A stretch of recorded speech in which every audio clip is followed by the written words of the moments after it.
of the Lancaster Criminal Justice Commission to order. The roll call, please. Commissioner Brown? Here. Chalette? Gapel? Present. Pickens? Here. Smith? Here. Vice Chairman Fuller? Present. Chairman Vieira? We have a quorum. Thank you very much. Now I want to turn the floor over to, we have an invocation this morning from the Spiritual Assembly of the Baha'i of Lancaster. Good morning. So that I don't catch anybody off guard, we do not say amen at the end, so don't feel that you have to continue to stand forever, as you won't hear it, okay?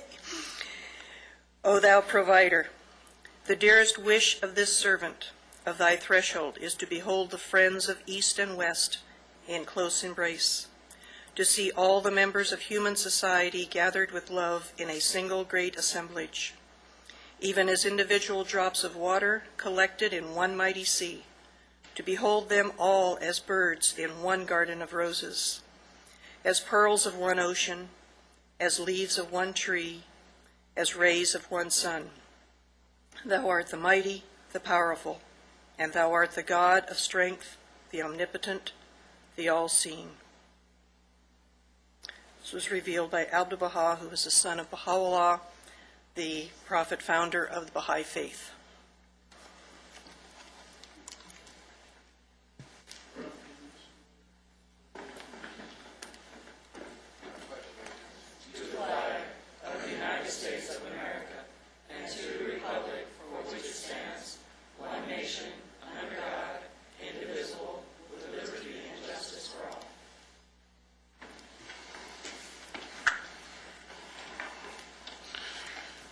All right, we're going to start with our presentations. I'd like to invite Steve Rea to introduce our speaker for the CHP, please. Well, we were fortunate enough to have our current chief was our prior assistant chief, newly promoted Chief Dan Bauer from California Highway Patrol, in charge of the greater metropolitan area of Los Angeles, including up here in the Antelope Valley. And he's here to make a presentation on law enforcement pursuits. Great. Thank you and welcome. Thank you very much. Thank you for inviting me, and I look forward to serving you in the new role. I'm now the chief of all of LA County. We have 10 CHP stations. Our Antelope Valley station, as Captain Uriah will tell you, has the least number of officers but the largest territory to cover. And so I'm very committed in providing him all the support that I can. In this time of shrinking budgets, and we ourselves we had an 18-month hiring freeze where our academy is currently open, but we lose on the Highway Patrol about 30 officers a month. We can't keep up with attrition. Our staffing in Southern Division has dropped down very significantly, about 80 officers throughout the division. And so my role, I think, and I spoke at the City Council meeting a few weeks ago, is to tap into the vast resources of all of LA County, and I believe so much in this collaborative approach to policing, and doing similar to what we did with the Sheriff's Department a few years ago when I was assistant chief here, and we had a grant fund where we came in and worked with the sheriff, a deputy in the vehicle, and a highway patrolman in the vehicle, and we made a significant impact on gang violence. And so that's the kind of thing that I commit to continue to doing, especially out here, because, as I said, our staffing is very sparse, and so we have to work very closely with the Sheriff's Department, with other agencies. And together, that synergistic result, when you have, both agencies working together, I think the whole is greater than the sum of its parts. And so that's my philosophy. I also just wanted to very briefly talk to you a little bit about pursuits. This is something that, as I came up through the ranks, I was involved in studying. Highway Patrol has studied several times. We've done several studies throughout my 26 years on pursuits, and usually it's the result of our department pursuing somebody, and then somehow an innocent victim gets hurt by that. A person who's not involved in the pursuit, not the bad guy, not the officer, somebody ends up getting hurt. And it happens occasionally, as we know, and I know it happened here locally, and every time that happens, there's a renewed call by local public officials and even commissions such as yourselves to end police pursuits. And more we're seeing in California and throughout the nation that a lot of local agencies, smaller agencies, are ending the ability of their officers to pursue. And so the pressure becomes even greater on the California Highway Patrol, because you may not know, but the California Highway Patrol's pursuit policy is the model policy for IACP. IACP is the International Association of Chiefs of Police. So internationally, if an agency wants to look at the model policy that's been vetted over the years, they have the Highway Patrol policy. And most agencies in California have a policy very similar to ours. They usually take ours and then they customize it for their local needs. But as I said, the reason why I'm here is that more and more agencies are starting to end the ability of their police officers to pursue. And so I just wanted to share some things with you. We all submit to civilian authority. You know, my boss's boss is the governor, and commissions such as yours make advice and set policy for law enforcement people like us who work for you. And so I just want everybody to be able to make informed decisions and have the benefit of the research that we have done over the many years, and what society would look like if only the good people had to pull over when they saw a red light in their mirror. And that's what's happening in cities across the state, where the bad guys will actually turn around and find out which agency is trying to stop them before they make their decision to stop. And if it's the Highway Patrol, they'll usually pull over. Not always, obviously. We end up in pursuits. But they will tell us that. The bad guys who we arrest will tell us that, hey, we stopped because, you know, we saw that it was Highway Patrol and not the local agency who we know is not allowed to pursue. And so just a couple of statistics. Our most recent study we did was in 2004. And so the stats have not changed much since then. The California Highway Patrol in California collects all the stats for all the agencies in California on pursuit. But when we looked at this, we looked at it nationwide. And in one period of year, there were 4,000 felons that were arrested out of pursuits. And so if we think of, there certainly is a risk involved in pursuing, but those 4,000 auto thieves and violent criminals are off the streets as a result of our ability to pursue. Now, those 4,000 people ran when the officer lit them up, and they were ultimately apprehended. But the key to the success, it's like the Hippocratic Oath for doctors, you know, the first do no harm. And so we in law enforcement don't want to, in our quest, in our zest to catch criminals, do harm to innocent people that we're supposed to protect. And so the key to that is to have a robust pursuit policy that has a lot of restrictions for the officers. And ours, there are 17 requirements in the vehicle code that all pursuit policies must have, and obviously the CHP has all those requirements. It's things like it has to have supervisory support, it has to allow the officer to constantly evaluate. There can never be a policy that requires the officer to continue the pursuit, for example. And in the Highway Patrol, in our case, about 13% of our pursuits, our officers voluntarily abort them. And they do that because the risk of continuing the pursuit way outweighs the benefit to catching the suspect. And I'll give you some examples, like motorcycles, for example. These motorcycles that have acceleration that far exceed any patrol car's ability. Well, there's no way our officer can keep up in many cases, and so if they were to try to keep up, they would endanger the public because they're going beyond their own vehicle's capability trying to catch a motorcycle. So that's just an example. And then we have lots of other policies. For example, if there's an air unit overhead, we will back off and allow the air unit to follow.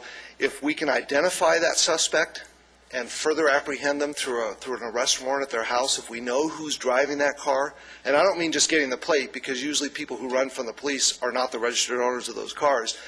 But I mean, if we've had many situations where an officer will stop somebody, go and get their license, and while they're writing the ticket, the person takes off. Well, we have a good identification on that person. So in those cases, our policy would dictate that our officer would try to get an arrest warrant, and we capture them later rather than try to chase them at high speed at this time. And so we have, those are just a couple of small examples. And so we have many, many policies like that. And the other thing is training. We train our officers every quarter on pursuit policy. And if you have an officer who has an average of 25-year to 30-year career, they're going to get that training hundreds and hundreds and hundreds of times. And so it's going to be constantly drilled in their head. And we have videos that we show them of things that go wrong in pursuits. And so the bottom line here is, and this is the pitch that I want to make to you, is that all we have to do is imagine what society would be like if we did not have the ability to catch bad people and pursue bad people. And these 4,000 felons, just in that one snapshot of time that we took in our study, would still be at large if we did not have the ability. Understanding the risk, and I'm a parent too, and if I were the parent of a child that were killed because of the criminal conduct of the person being chased by the police, I'd probably be in line saying, we've got to stop this. We've got to tell the police not to chase because my child would have been alive if that would have happened. But I think we in law enforcement and those of us who control what goes on and keeping society safe, we have to look at the bigger picture. And in my view, that the cost to society is far greater if we were not allowed to pursue than the small risk that we undertake. And less than 0.5% of pursuits result in injuries to innocent parties, third parties who are not involved in pursuit. So that means 99.55% of pursuits result in the apprehension of the criminal. And so that's just information for you. I just share that with you as put it in the category of nice to know, and why the Highway Patrol continues to allow our officers to pursue under these tightly controlled circumstances. It's not pursuing any time under any circumstances, but it's an officer must constantly evaluate during the pursuit too, and use his or her judgment as to whether or not the risk of catching the person is outweighed by the risk of continuing the pursuit. So that's all I have. If you have any questions, I'll be glad to answer them. Thank you for that presentation. I think that's very helpful. It's almost a little disappointing to me that you feel that you need to justify pursuits. It's really a testimony to the success of the liberal media to create an illusion in the public's mind that somehow these pursuits are a bad thing rather than a good thing. It's astonishing that somebody would rationally come forward and suggest that you not pursue people in any situation. It's incredible. Part of the cost that's not being accounted for in pursuits is that the people who are allowed to escape presumably will go on with their activities of criminal behavior, which is not measured in the occasional injury that occurs in the process of pursuit. And it's hard to think of a more malignant crime than fleeing from the police, putting all kinds of people in great jeopardy, and even an armed robber probably doesn't inflict as much damage on the community as somebody fleeing the police. So I wish that we could increase the penalties for people that choose to flee from the police. I jokingly, but it's, joking on the square, a air-to-surface missile, you do that a few times and that would be the end of police pursuits, but we're a long way from that. Now that you bring that up, we are pursuing, by the way, there are technologies now that most cars have electronic fuel injection. There are technologies that exist right now that we are looking at to end pursuits through technology. Not the shoulder-fired missile, but the electronic. There are some technologies out there that are pretty promising, and so we are actively pursuing and looking at those. Good. I actually was going to ask about that. It would seem that there might be some technologies that would be able to identify and track cars with GPS, something of that nature, and see where there are technologies that will track the car that you could shoot and put something on the car so then we could back off and find them later. There's also technology to shut the car down, and that's what I'm talking about through electronics. So. Any other comments? Well, Chief Bauer, thank you for coming today, sharing with us, and congratulations on your promotion. Thank you, sir. And we look forward to hearing more from you and the successes as we move forward. Thank you. Thank you. We have with us today Andrea Mitchell, representing the California State University San Bernardino, and she's going to be giving us a presentation of the Day Reporting Center project. Welcome. Good morning. Good morning. Good morning, everyone. And thank you for allowing me to come to your area to talk to you about a very important topic. I am from San Bernardino. Don't hold it against me, please. I just wanted to explain a little bit why I'm here. About 8 years ago, I was working for Goodwill Southern California, and we were doing some work. At the time, the economy was very different. There were not enough people to fill the jobs. Times have changed, but we, Doug Barr, who was the CEO of Goodwill, saw a need to find people to fill jobs. There was an untapped labor pool called parolees who needed jobs and whose kids needed positive role models. Did a little bit of research. I was completely unaware of this. Did a little bit of research, discovered that 50% of the kids of parolees ended up repeating in their parents' footsteps. Thought this was not a good thing. So did a little bit more work. I'm a former educator, high school administrator. The only way to answer a problem is to get a whole bunch of people together. So about 8 years ago in San Bernardino, I just started calling people together. And started off with the superintendent of schools, moved on to the city mayor's office, and a lot of nonprofits. And we have been working together for about 8 years, and we came up with a solution about 6 years ago, which CDCR, California Department of Corrections, and if I start speaking acronyms, which you aren't familiar with, please stop me. They just roll off my tongue.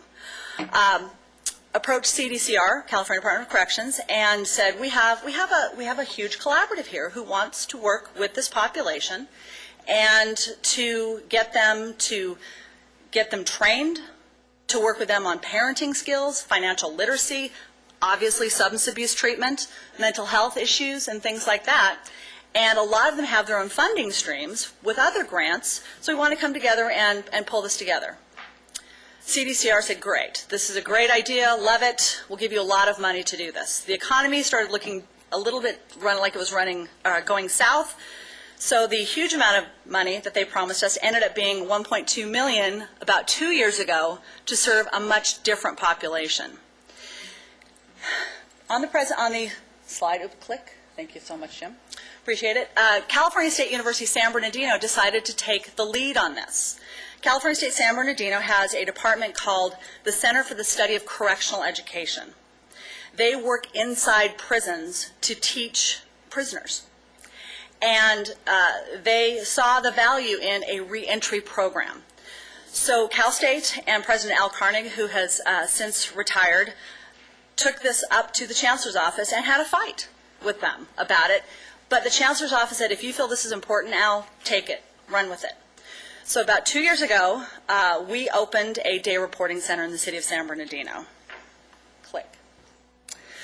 The goals of the CDCR, actually it's Cal State San Bernardino Day Reporting Center, basically to increase community safety, reduce violence, break the cycle of generational incarceration, and to bring people back to the community to get jobs and to stay in the community to be contributing members of society.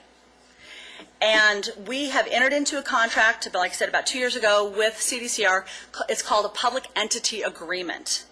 State agency works with state agency to get this funding to do the service. We have been working since then, and our outcomes are very good. We'll get to that in a minute. Click. Who do we work with? We work with folks that have committed some serious crimes and done some serious time. We work with non-AB 109 population, not that they have not committed serious crimes, nor have they spent a lot of time in prison.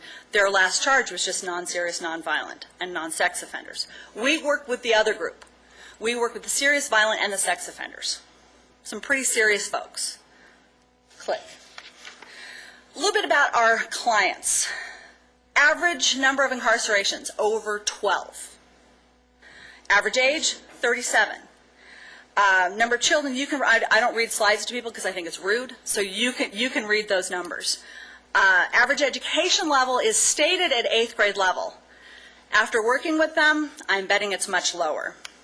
Number of McKinney-Vento homeless, which means that they don't have their own place, that they're maybe living with aunt or uncle or friend, is a huge number. 35%, folks that are actually homeless under the bridge. Mostly our 290s or sex offender population, 15%. We have been, like I said, we've been working with these folks. It's also, it's optional. It is not mandatory. These folks have a choice to be there or not, and if they don't want to be there, if they have problems, the door can hit them on the way out, because we have about 10 or 12 other guys waiting to take the place. We'll get to the numbers as far as we've served in a minute.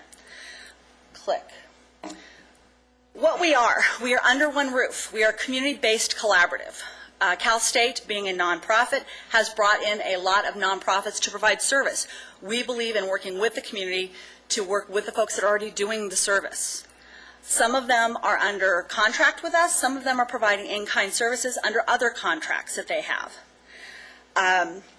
We also have about 20 services under one roof. We want them to come to our place, to be there, not to be wandering the streets to look for service. We know what goes on if they wander the streets. And again, our goal is to increase community safety.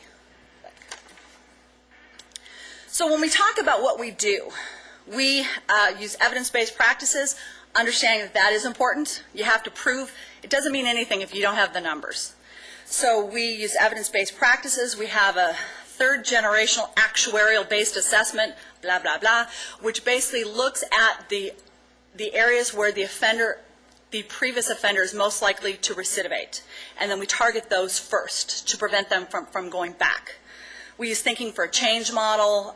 We use motivational interviewing, all these things that have been proven to be effective. We partner with government nonprofits. Huge partner, public health. They come in and work a lot with our guys. They come in and do HIV testing, STD classes, how to prevent those things. We also have a strong structure, understanding that nonprofits oftentimes are good, community-minded, passionate people, but they have some weaknesses when it comes to business practices and outcomes. We work with those folks to bring up their level of standard. We also believe in close supervision of parolees. If we know where they are, we know that they're not doing anything wrong. Click. I'm not going to go over all our services, but anything that the parolee needs, we work with them on.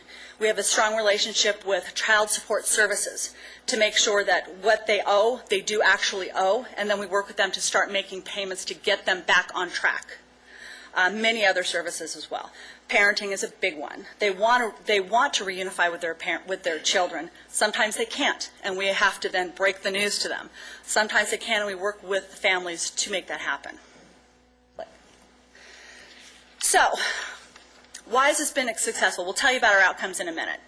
But we've created a somewhat positive culture. And I was the first one to say, we need metal detectors, we need armed guards. We have cameras everywhere, we have panic buttons. You're all welcome for a tour at one time, if you choose to. It's not that bad of a drive. But we have a positive environment. The environment's for learning, achieving success. And we also work with the community. The last thing is evaluation. If we don't have numbers, it didn't happen. Next. The benefits. See, as I mentioned earlier, San Bernardino has some challenges. We all have our unique challenges. Lancaster has challenges as well. San Bernardino, as you know, has filed bankruptcy. We are not relying much on support from the city anymore. We have their support. But we have our challenges. But we brought the community together to address the challenges. And we have not made the front page of the paper for a negative experience. We all know working this population, it's going to happen one day. It's been all positive. The parole agents know that they know where to find their folks. So they like it because they can come to our place to find their folks. Police know where our folks are. They like that as well. And we provide the continuum of care. We address all their needs. Next. Costs.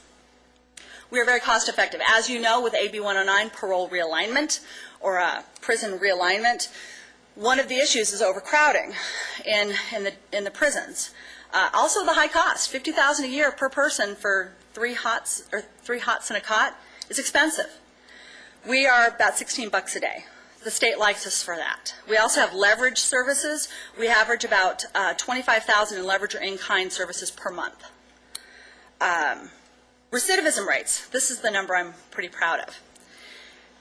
The state average, it fluctuates, and it fluctuates wildly per area. San Bernardino, the city is about 74%, but the statewide average generally is about 65%. We are at about 13%. And when I say recidivism here, it's defined differently. This is return to custody for any reason. This is not a new charge or new conviction. This is, they were picked up, whatever reason. Our actual recidivism rate, if you want to take a new charge, new conviction, is about 7%. We're pretty proud of that. Click. Oh, there we go. There's a recidivism rate. We've been open for about 2 years, and the number has been somewhat consistent and around between, when it comes to return to custody, 13 to 17%. Right now we're about 16.1%. The holiday season is not good. I'll just leave it at that. Let's go to the next slide. These are the 16-month outcomes in June. I asked today, and my apologies for not getting you the updated numbers. I asked today on the way in. And we've gotten 1,500 referrals from parole. These are the June numbers. The ones I'm giving you verbally are the November numbers. Total number of clients served, 622. Our contract calls for about 300. We could easily have doubled that. We actually have to have a waiting list because we don't want to dilute the service. Released from parole, 82. These are early releases from parole. Successful program completions, we're at 104.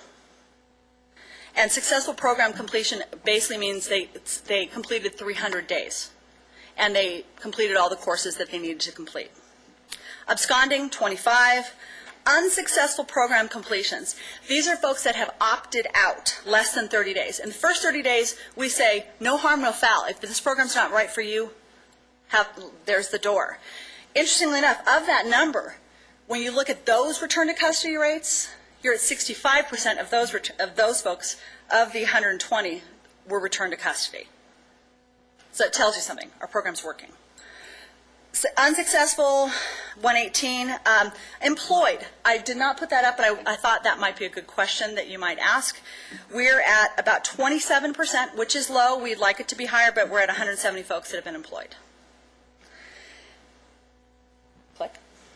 Partners, I'm not going to read over these. One of the reasons why Janie and I have spent quite a few years working together on some programs, one of the reasons why I started talking to Janie about possibly, and this is just an information session, that Janie might consider thinking about a day reporting center model, was because of all the partners that have gathered around here.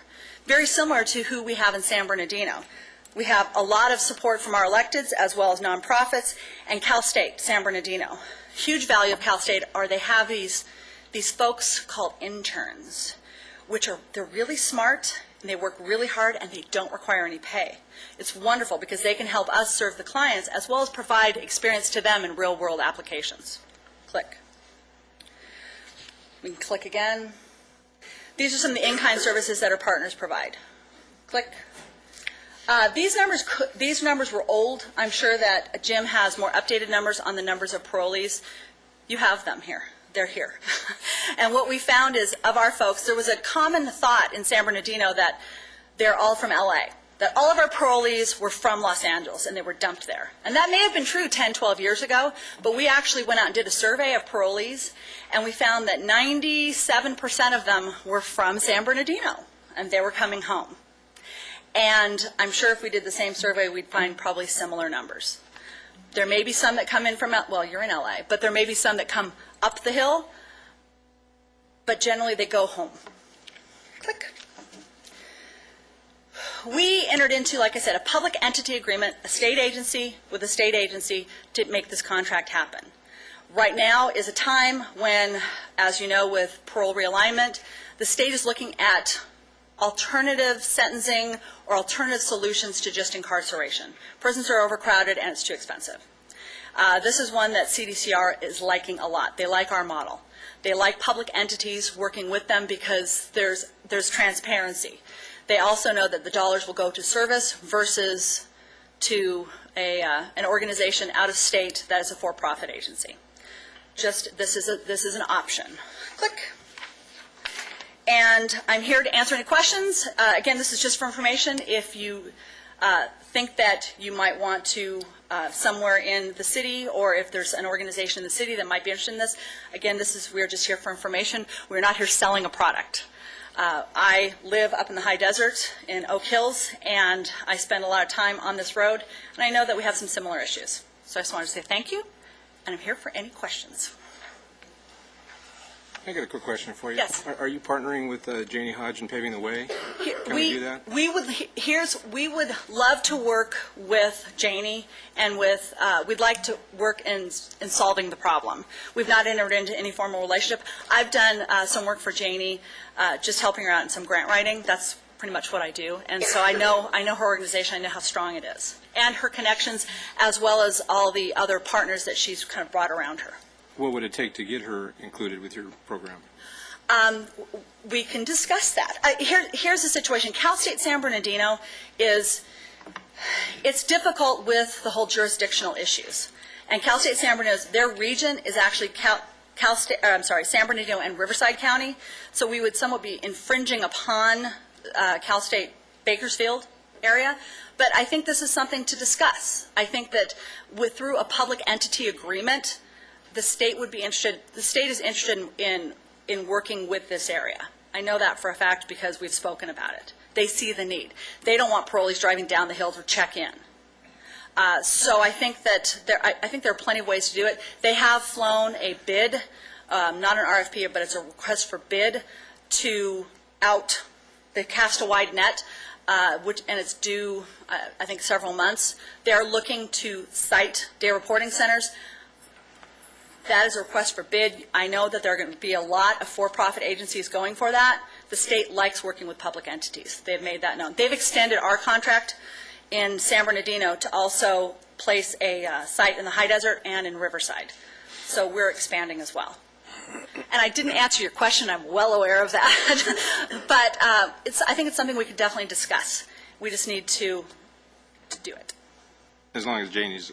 As long as she doesn't, yeah. Yeah. I mean, I don't know if she's making faces behind my back saying, no. And if she is, that's okay. Just let me know. Okay, it is a need out here in the Antelope Valley. It is. We do not have any reentry programs as far as housing anyway. Correct. So that would be something I know we would be very interested in. Correct. It's good to hear that. Again, and I'm here just to present an option. This is, there are plenty of other options. There's ankle bracelets. There's all these other types of options. This has, frankly, 2 years ago, we didn't know how this was going to turn out.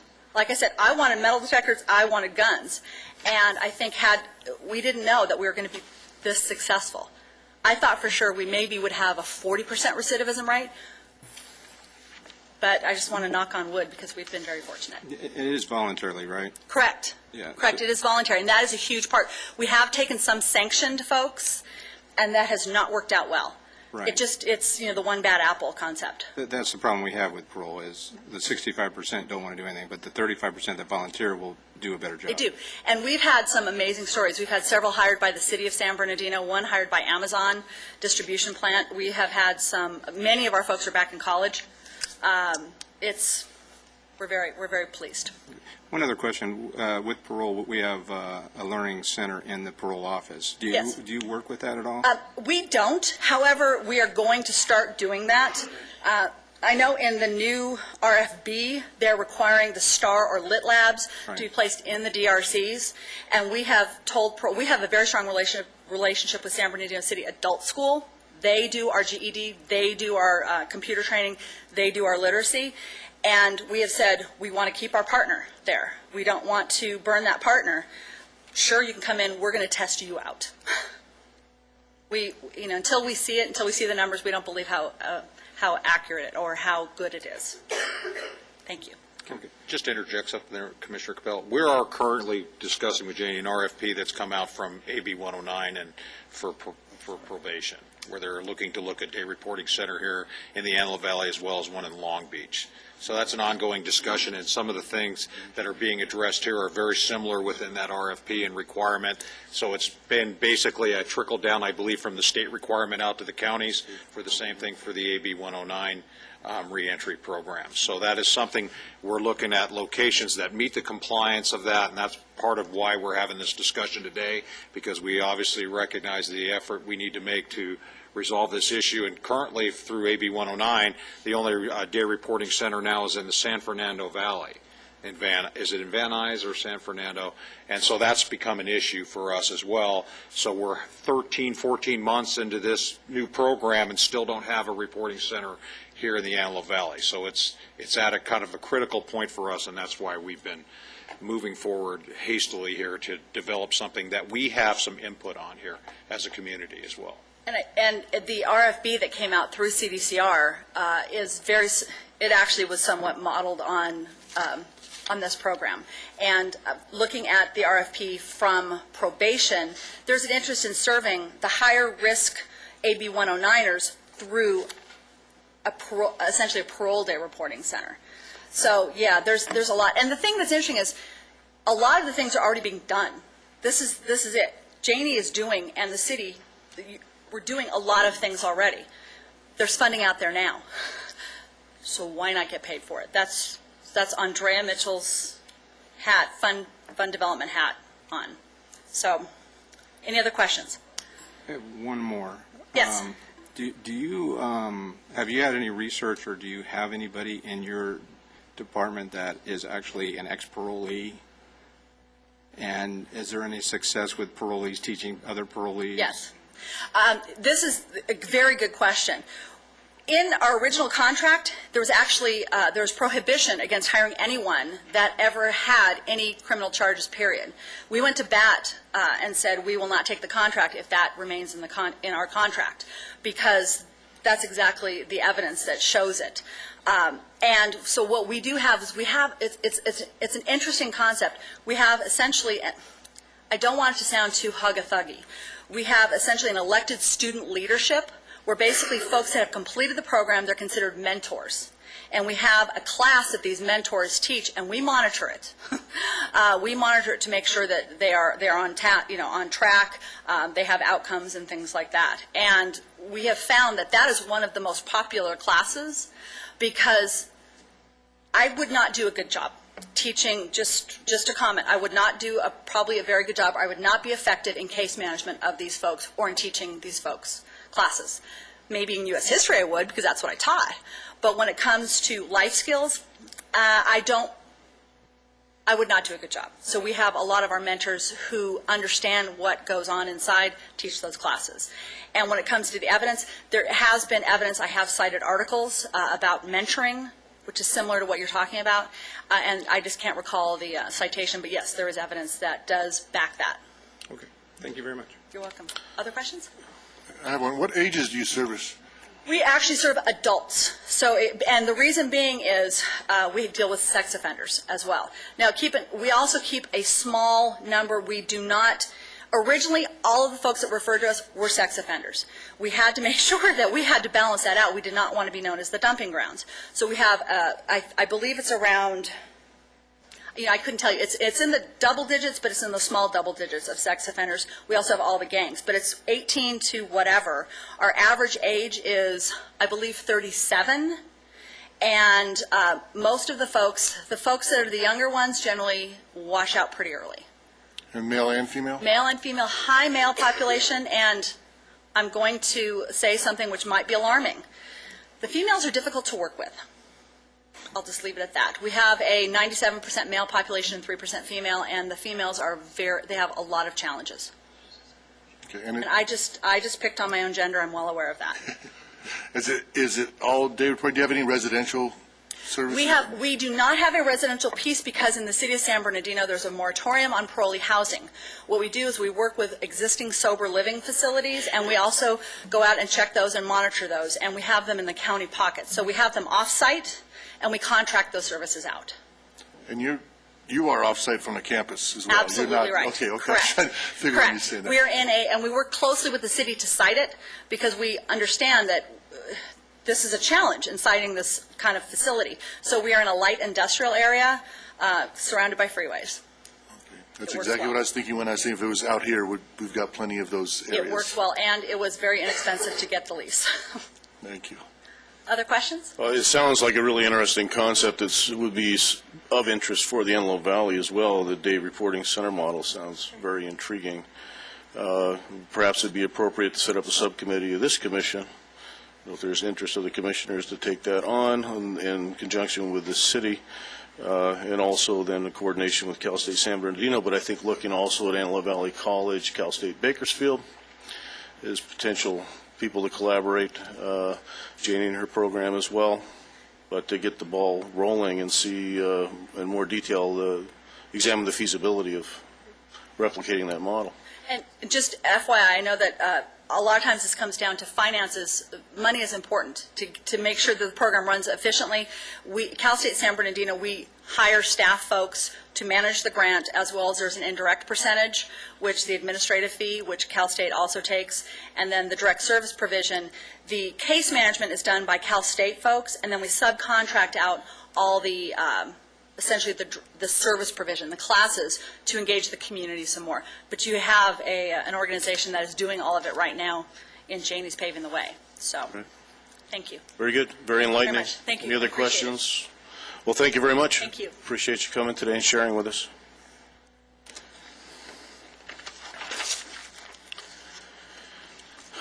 This is the time for public business from the floor on agendized items.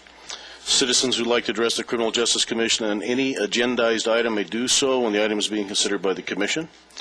Please complete a speaker card and identify the agenda item you'd like to discuss. Individual speakers limited to 3 minutes each. I have one speaker card. Are there additional? Just the one? And it's for item NB1, Michelle Egberts. Who I don't see. Michelle? Oh, there she is. It's dark back there.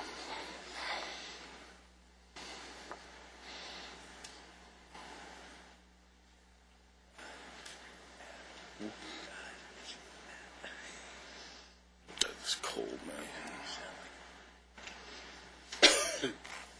I oppose the way that you are going to go after businesses on your anti-shoplifting.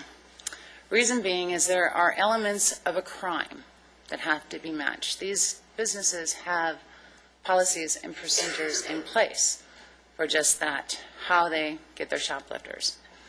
Now, the one concern that they also have to think about is the liability factor.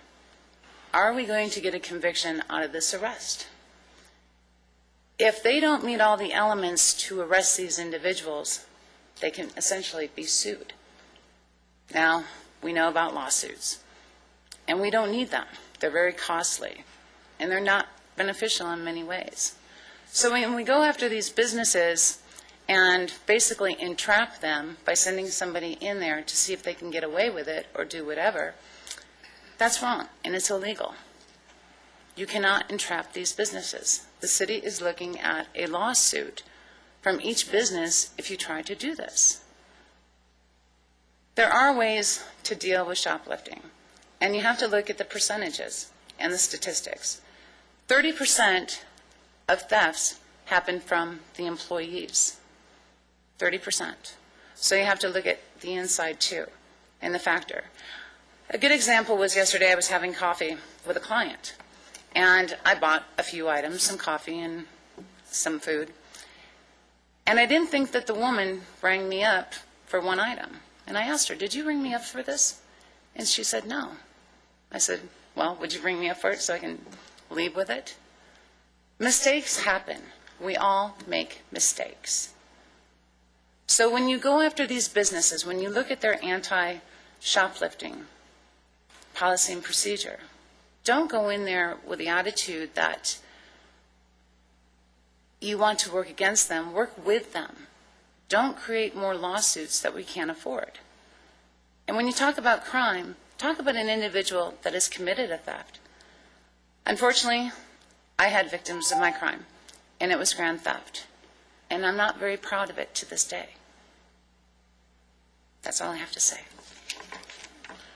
Thank you. We're going to be having that discussion a little bit later here when led by Mr. Dorico, and at that point we can address if there are any programs of this commission for entrapment and/or going after businesses once we're doing that officially. Okay.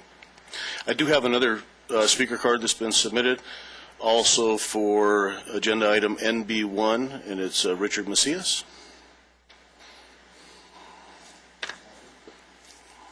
Good morning. I also agree that before anything like this is undertaken by the city, that I don't agree with it. I think that the city will end up being sued and for doing it. I don't know if what the commission is going to do about it. If it was me and I was a commissioner, I would be skeptical of doing what the mayor requests.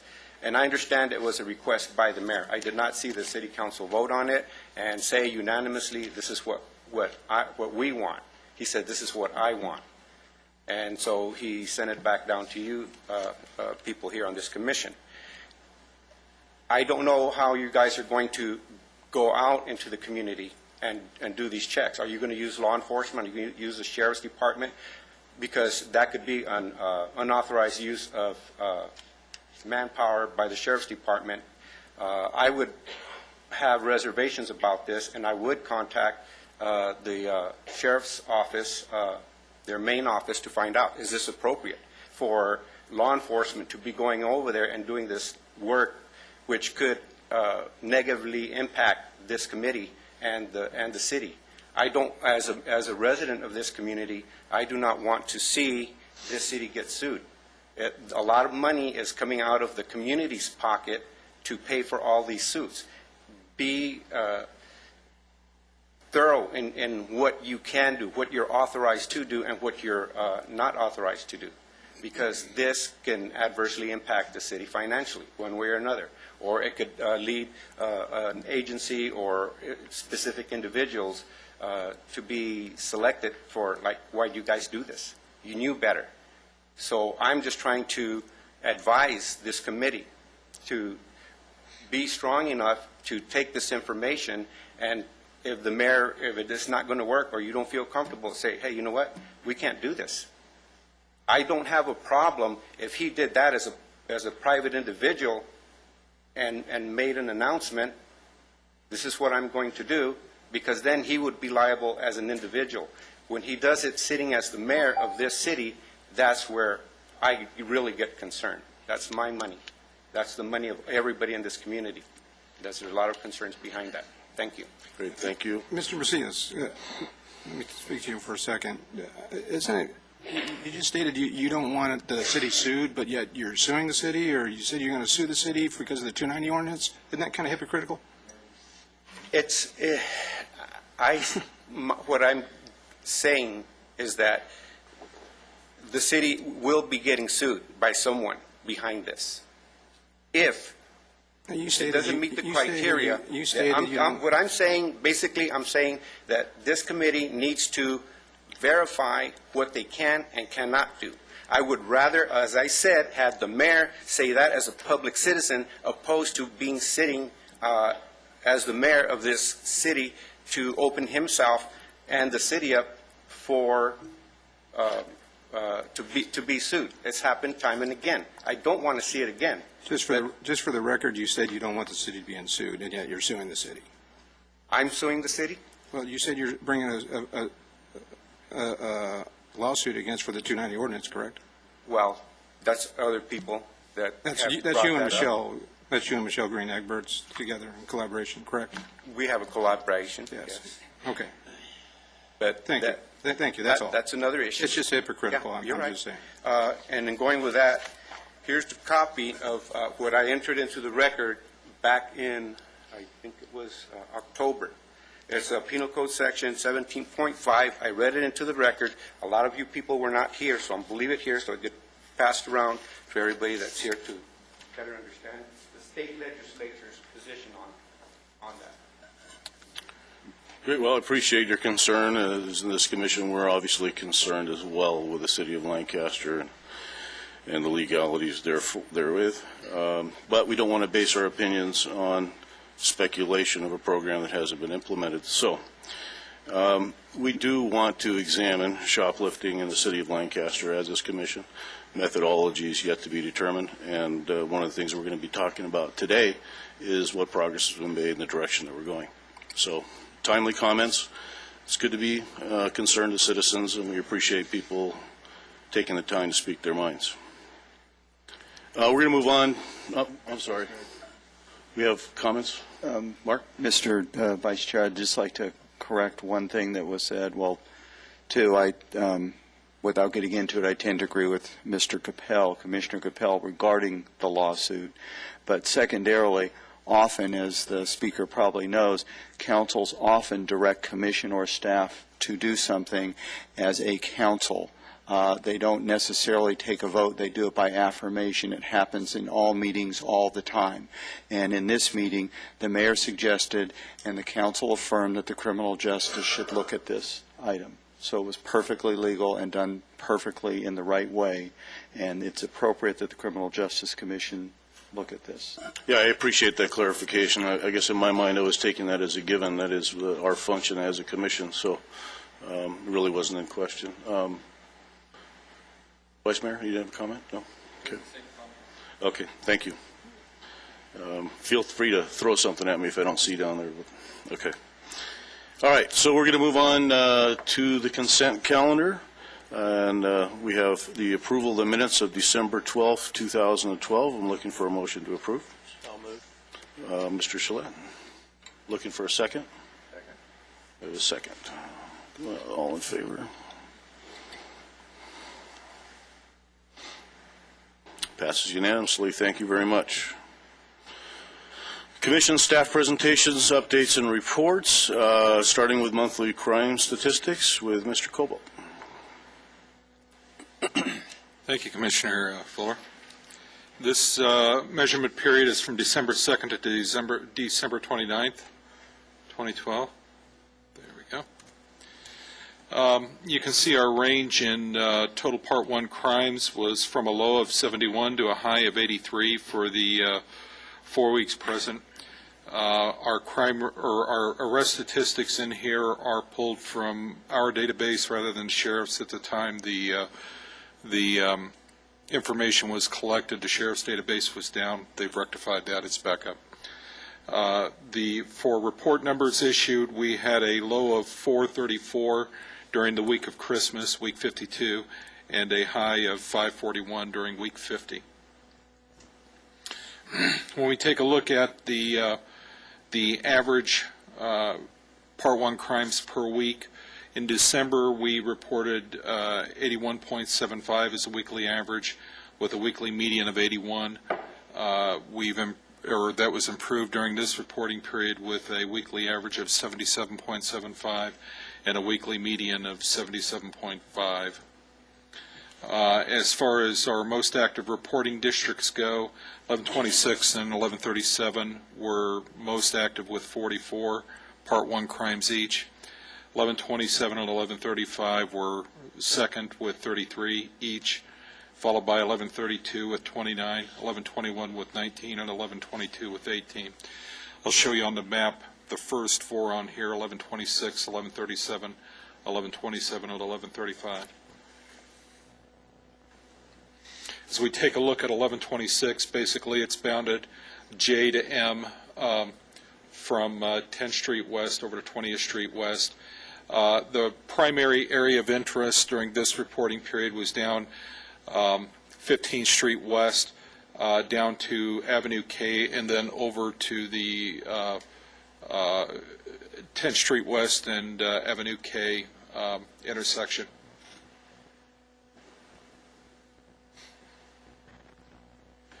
.1137, the primary area was up between Challenger Way and 20th Street East, just a little bit south of Avenue J. For 1127, the activity was primarily along Valley Central Way from basically Lancaster Boulevard down to Avenue J.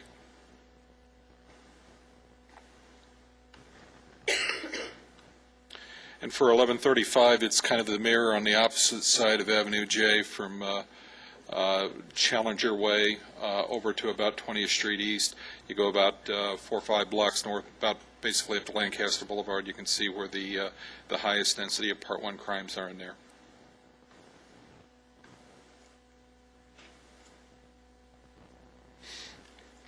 When it comes to residence burglaries, the most active reporting district was 1137, followed by 1132 and 35 with 7 each, and then 1127, 31, and 33 with 6 each.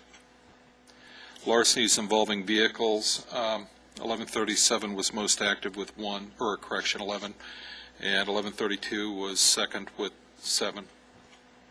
When we take a look at our 52-week look back, or where our trends are right now in the numbers by crime category or crime classification, we can see homicide has a slight upward trend, and essentially that's because the weeks indicated on here were the weeks that we had homicides in the city of Lancaster, and that week 16 where we had 2 homicides is still kind of on the most current side of the graph.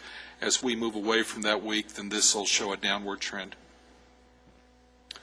Rape, again, a low frequency crime for us. We average 1.07 rapes per week in Lancaster, so we had a couple of weeks where we bounced high and went up to 3 weeks in those respective weeks, and that's how we end up with an upward trend in rape.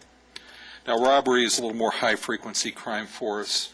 We average about just under 6 robberies per week in Lancaster, and you can see that we are showing a upward trend in robbery, and we're crossing the baseline of 5.96 robberies per week. The final one we're trending up on is arson. We're above the baseline in arson. We had been averaging 1.06 arsons per week in Lancaster, and there's a couple of weeks there where we've had 3 or even 4 arsons, and that's throwing us above the baseline there and showing a slight upward trend.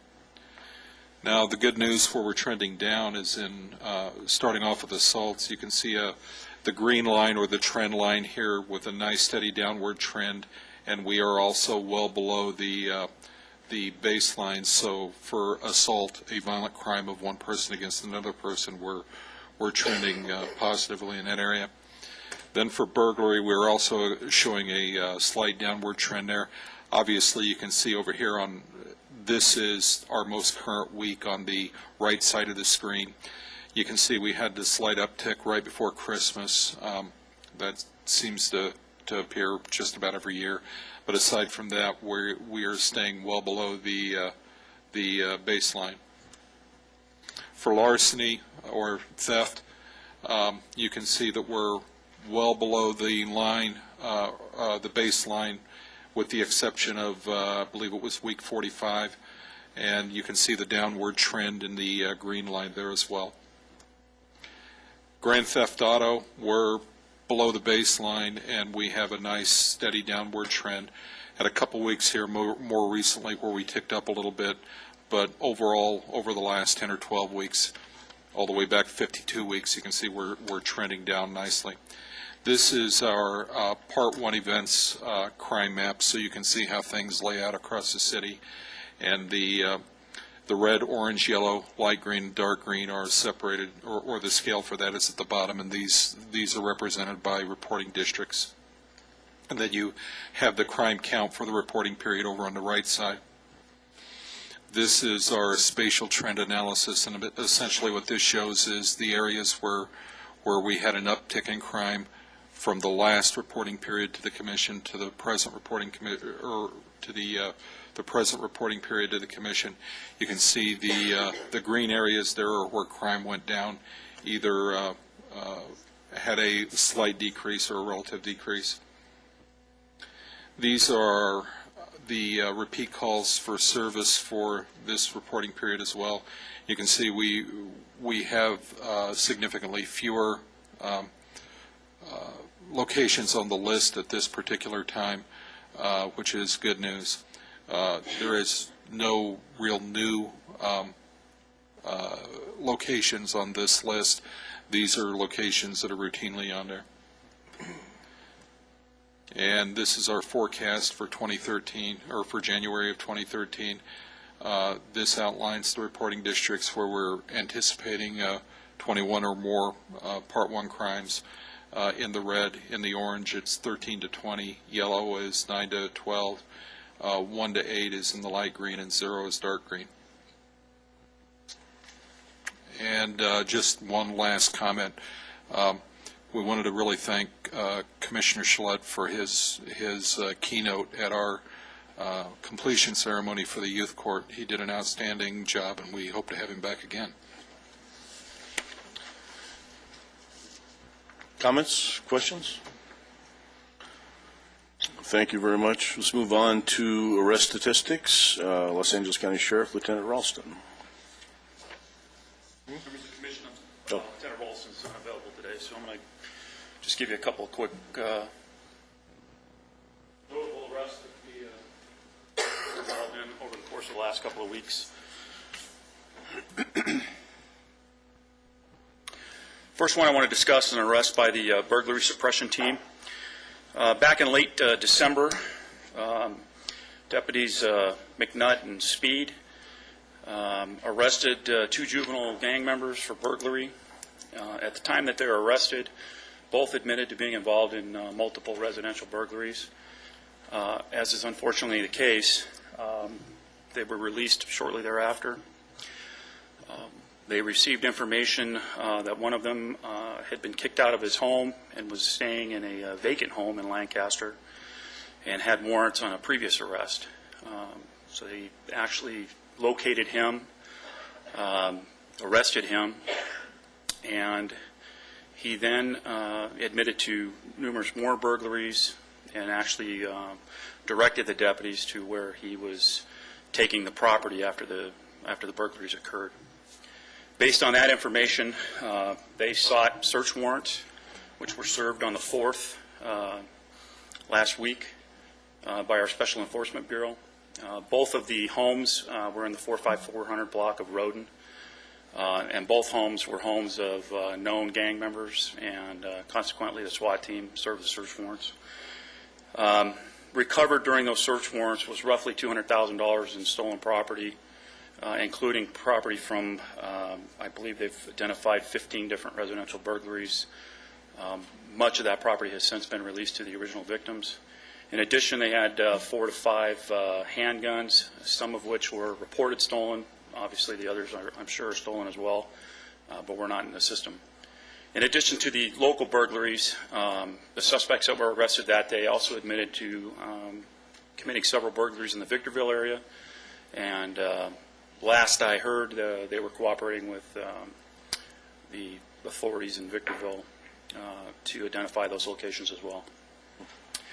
Additionally, while speaking with one of the burglary victims, he also recognized parts that were off of his car that he had been carjacked for, and a gun that he had in the trunk of his car when he was carjacked was one of the weapons recovered during this incident. So it's likely we'll end up clearing at least that carjacking and one additional armed robbery as well. This is just some of the stuff that was taken off of that burglary search warrant. In addition to the stolen property, there was quite a bit of marijuana that was also taken. We can go back a little bit there, Jim. The other series of cases I wanted to discuss was by our Lancaster narcotics crew. You go to the next one. Over the course of the last 2 weeks, they'd served 8 search warrants, in addition to a significant amount of methamphetamine and marijuana. They recovered what you can see there is an AR-15, an illegally modified shotgun, and an SKS rifle at one of the locations with quite a bit of marijuana that was packaged for sales. And this is just another photo from one of the locations. But they ended up taking 8 into custody and serving 8 different search warrants during the last week and a half or so. So it's been a successful week for the narcotics crew as well. With that, if you have any questions, I do have the year-end arrest stats for the station. Last year, there was 11,534 arrests. 3,986 of those were for felonies, and 7,548 were those for misdemeanor arrests at Lancaster Station, and that was just by Lancaster personnel. And with that, if there's any questions, I'd be more than happy to answer them. How do the arrest statistics from 2012 compare to 2011? Are they upward trend? They're comparable. I'd say they were probably a little bit lower, but we average roughly 1,000 a month, so it's pretty close. Okay. Comments? Well, thank you for the presentation, the great work you're doing out there. Good examples on the burglary suppression team and narcotics crew. Thank you. And then we move to the California Highway Patrol update. Captain Urrea. Good morning. Fatalities for the Antelope Valley area. Traffic fatalities from last year, we had 17 total traffic collisions involving fatalities. We had 4 more this year than we did the previous year. And those numbers last year, where there's 18 total people that were killed, this year we had 5 additional. It was a total of 23.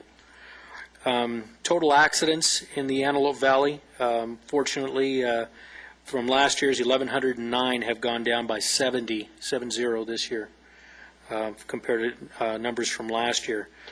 Our DUIs, last year we had 553 total DUI arrests, and this year we had 199 more than that. So we had a total of 752. So during the holidays, our Christmas maximum enforcement policies, or program, during that MEP, which for Christmas was the 21st to the 26th, we had no fatalities during that time. Last year, we had 9 DUI arrests during our MEP, and this year we had 8 additional on top of that, so we had a total of 17 DUI arrests. Going over into the new year, from the 29th of December through the 2nd of January, last year we had a total of 14 DUIs, and this year we had an additional 8 for a total of 22 from years gone by. So it looks like the trend is going up. Our DUI collisions last year compared to this year, we've only had 2 additional.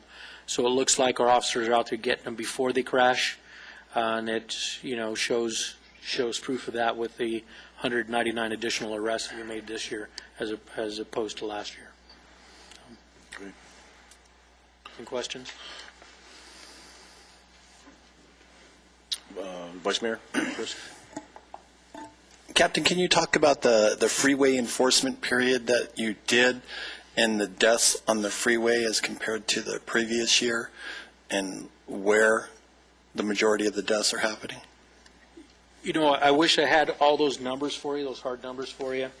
I don't have those. There's a lot of collisions that are occurring on the surface streets as well. It's not just the freeways. Many of them are intersection collisions, right-of-way violations. We still have some issues with pedestrians being struck and killed on the side of the road, as well as bicyclists, and also up in the mountain roadways with motorcycles, believe it or not. So it's kind of there's not only one particular area where we're having this issue. We cover 1,400 square miles up here in the Antelope Valley, and it's kind of spread out all over the place. Thank you. Any further comments, questions? Thank you very much. Thank you. We have an item under Commission staff presentations for Mr. Dorico, but also new business, and since Chairman Vieira is not here, if there's no objections, we can combine both of those in one presentation, so you don't have to stand up, sit down. Okay. So, Mr. Dorico, you have the floor. Vice Chair Fuller, Commissioners. First, I'll cover just on the public safety update. Currently, we're working very closely with our juvenile district attorney's office regarding our restitution model.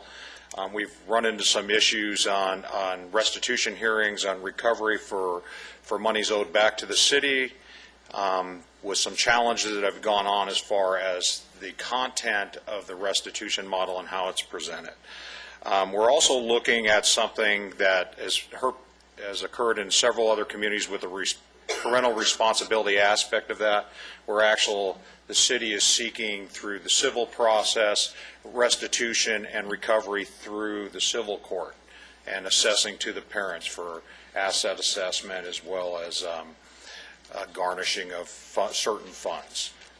The issue being is currently the model is we work with juvenile probation. Probation establishes what that amount is and working collectively with us and designs a repayment agreement. But we have a real aggressive thing taking place exclusively in our court here in the Antelope Valley as it relates to challenges to that model. So we're looking on different ways to re-identify our model and work with the court to resolve that issue. Not having a problem anywhere else in the adult court, it moves forward as originally designed because the cost model again came from the court as a request to expedite cases. Our model directly follows the LA County's outline for the model for restitution. It's just we have some unique situations here in our local court. Our public safety specialists, the two guys we have assigned to that, again, are out actively working. In their first 3 months, they've done well over 100 cases. They've dealt with items that have been reported to law enforcement that don't really reach that level of a law enforcement issue, but more of a quality of life issue. They've been very successful going out and working with people in the community, which is what we always try to do to resolve these issues before they become some kind of court action.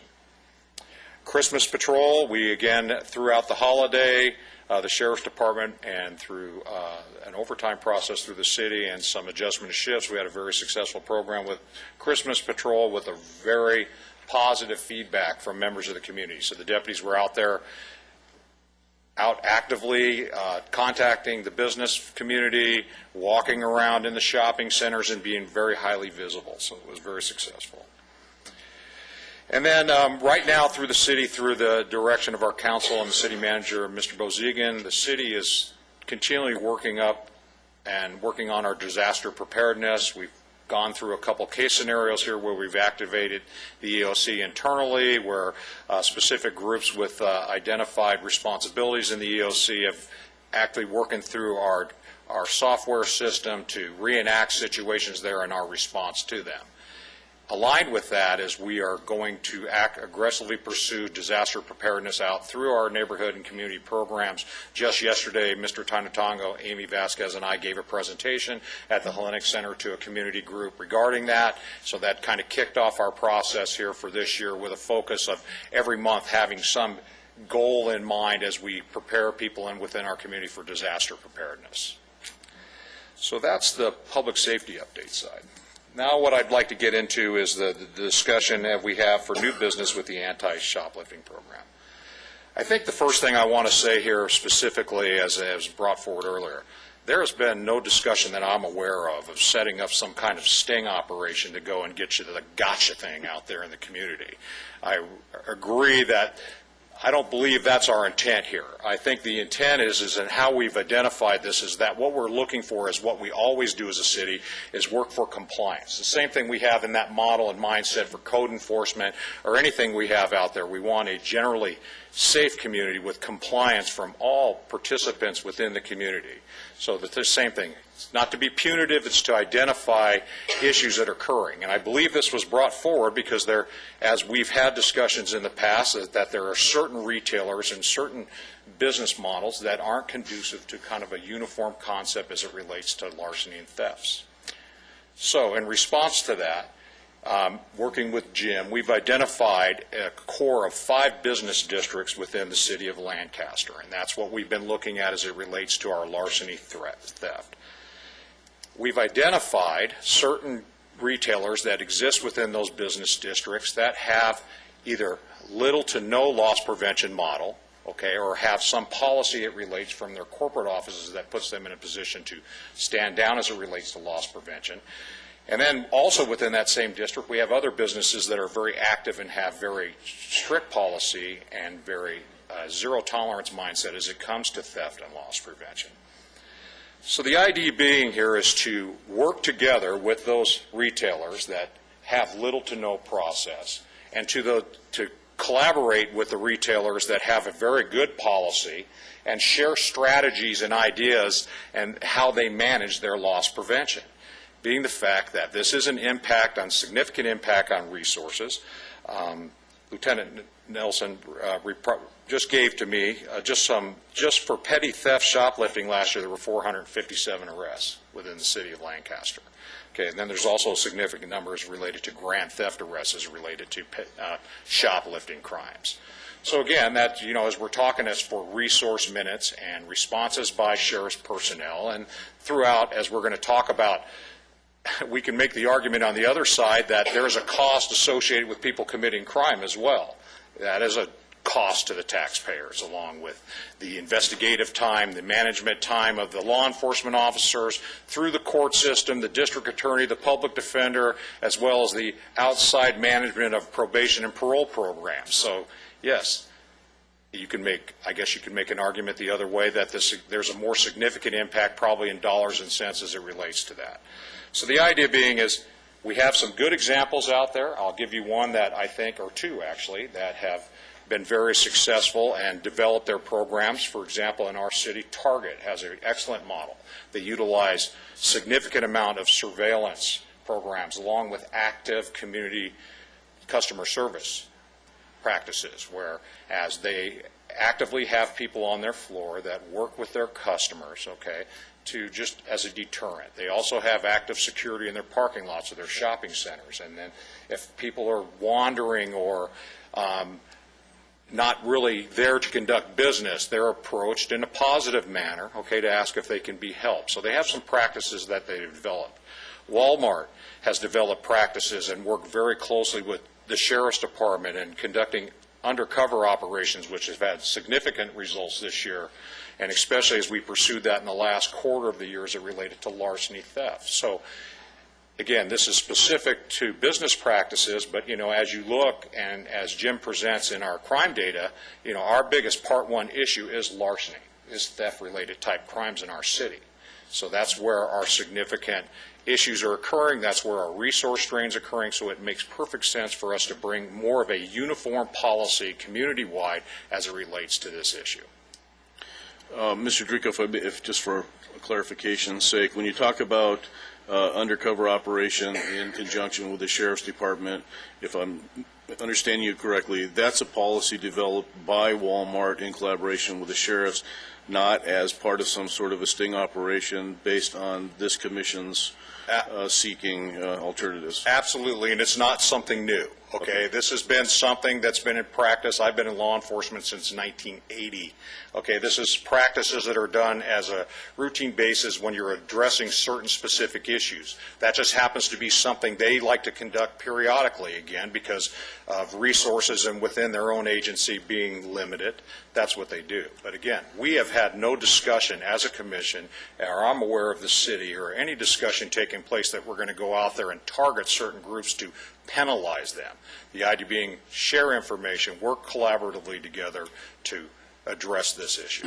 The word that's been used is entrapment. If I want to clarify that, to your knowledge, there is no component of this committee promoting entrapment of businesses?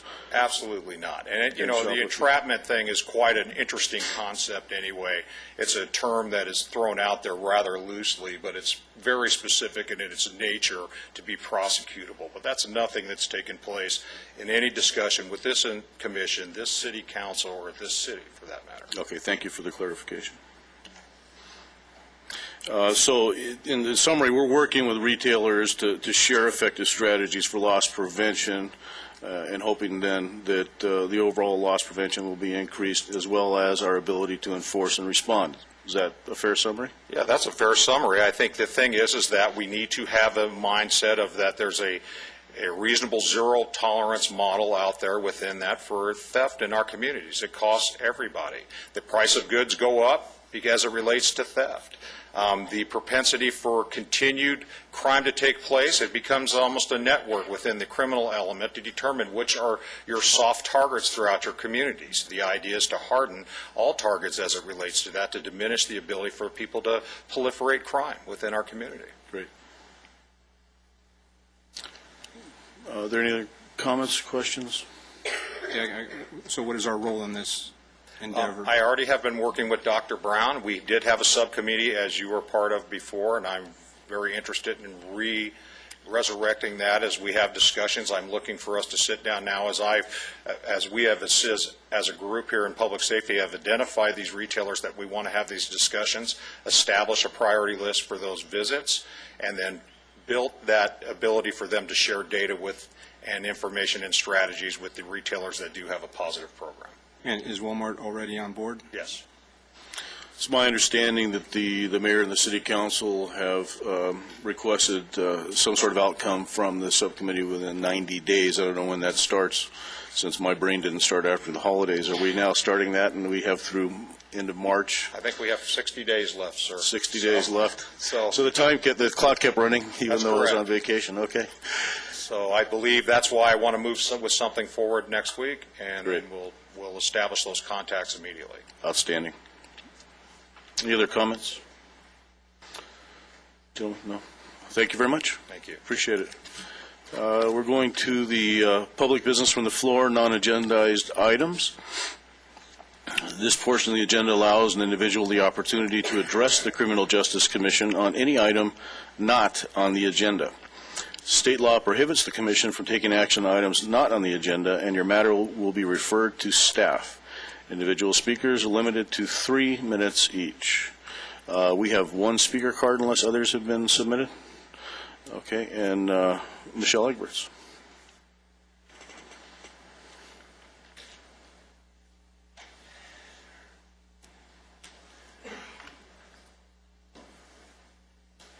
Hello again. In November, I served as an elections official in the precincts, and I saw an overwhelming amount of provisional votes that were being casted in Kern County. I did not work in LA County, it was Kern County, and my precinct in Mojave. Anyways, there was a lot of questions that individuals had why they had to vote provisionally, and they were not on the list to vote as registered voters. So therefore, in September, just prior to that, I was deputized as a voter registrar. On January 24th, we're going to be holding a deputy voter registrar training here in the city of Lancaster at Lancaster City Park in collaboration with the LA County Registrar, Recorders, and Clerk's Office. They will be conducting the training, not me, just to make that very clear. No donations will be taken. The class is for free. I invite all of you to attend. Voter registration outreach activities will be happening throughout the community. Palmdale has elections in November. We have elections in November for the Antelope Valley College and other items. So what we're trying to do is grow and promote the vote and educating individuals out there that if you've moved, you have to re-register to vote, or you're going to vote provisionally. Former offenders can vote once they're through with their AB 109 supervision, with their parole supervision, felony probation supervision, and if they're on misdemeanor probation, they can vote. So it's getting everybody educated on voter registration and promoting the vote so we can have an increase in the votes in our mayoral elections and in other matters and measures that are there. So therefore, I invite you all to attend. I did hand out the invitation, so I hope to see someone from the commission. Thank you. Great, thank you. Commissioner comments? I have a few. I wanted to address the commission here. I've been gone the last 4 or 5 months because I have decided to retire. And prior to my retiring, I had to take some furlough time off because they would not pay me. So I wanted to apologize for not being here, but I also wanted to address the issue that my credibility was under attack while I was gone. I want to let everybody know that it's absolutely false. I was not forced to retire. I am not in any type of trouble whatsoever as far as that goes. And I will be seeking legal counsel to put Michelle Egbert Green, the ex-felon, I'm going to sue her for defamation of character. And I brought Mr. Larry Dorsey here today. He's a supervisor of the 290 registrants on parole. And if I could have you come up, Larry.